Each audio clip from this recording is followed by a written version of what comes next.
এই সংরক্ষণ কখনো ভোট ব্যাংকের রাজনীতির জন্য হয় না। এবার এই বিজেপি হচ্ছে ওবিসি বিরোধী। এই বিরোধী দলনেতা যিনি লাড্ডু বিলি করেন,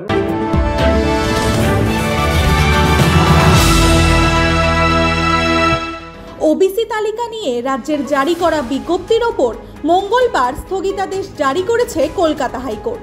আদালতের সেই রায় সামনে আসতেই বুধবার সোশ্যাল মাধ্যমে কড়া প্রতিক্রিয়া জানিয়েছিলেন বিরোধী দলনেতা শুভেন্দু অধিকারী।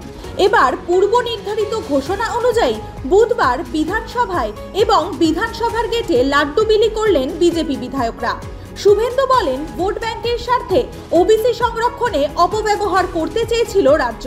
বহু সম্প্রদায়কে বঞ্চিত করা হয়েছিল। আদালতের রায়ে রাজ্যের সেই অপচেষ্টা ব্যর্থ হলো, তাই লাড্ডু বিলির সিদ্ধান্ত। নীতির কথা বাবা সাহেবও ভাবেননি, মোদিজিও ভাবেননি। এই সংরক্ষণ কখনো ভোট ব্যাংকের রাজনীতির জন্য হয় না। এর প্রথম উদ্বোধন করলেন কে?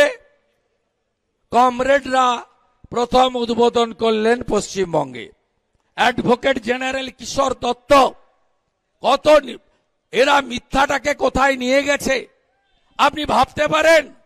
কালকে কোর্টে যখন ইন্টারিম অর্ডারের ফাইনাল হিয়ারিং হচ্ছে, কিশোর দত্ত এজি বলছে বিধানসভায় তো 10 তারিখে ব্যাকওয়ার্ড কমিশন রিপোর্ট প্লেস হয়েছে, বিরোধীরা তো আপত্তি করেনি। আপনি ভাবতে পারেন কত বড় মিথ্যা। ওবিসি স্থগিতাদেশ নিয়ে ফের একবার বিচার ব্যবস্থাকে আক্রমণ করলেন কুণাল ঘোষ। কুণালের নিশানায় বিচারপতি। বিচার ব্যবস্থার প্রতি আস্থা রাখার কথা বলেও আক্রমণ।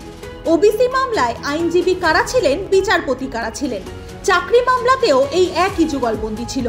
একজন বিচারপতি বারবার বিজেপি বা বিরোধীদের রাজনীতির রসদ তৈরির মতো রায় দিচ্ছেন। এমন রায় দিলে 2 আর 2 4 হবে। বিচার ব্যবস্থার প্রতি পূর্ণ আস্থা আছে, কিন্তু মনে হয় ন্যায় বিচার হলো না। বিচার ব্যবস্থাকে আক্রমণে তৃণমূল রাজ্য সাধারণ সম্পাদক কুণাল ঘোষ।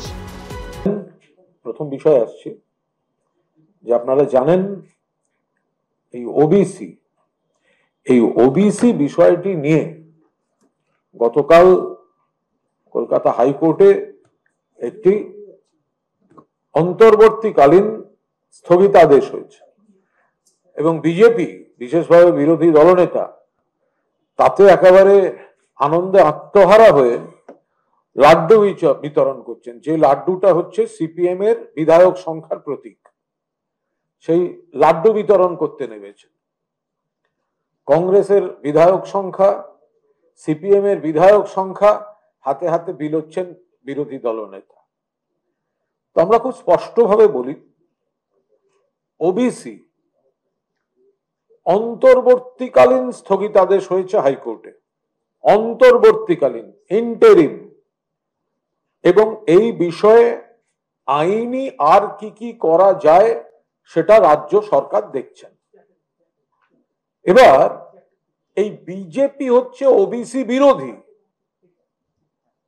এই বিরোধী দলনেতা যিনি লাড্ডু বিলি করেন, তার মুখে আমরা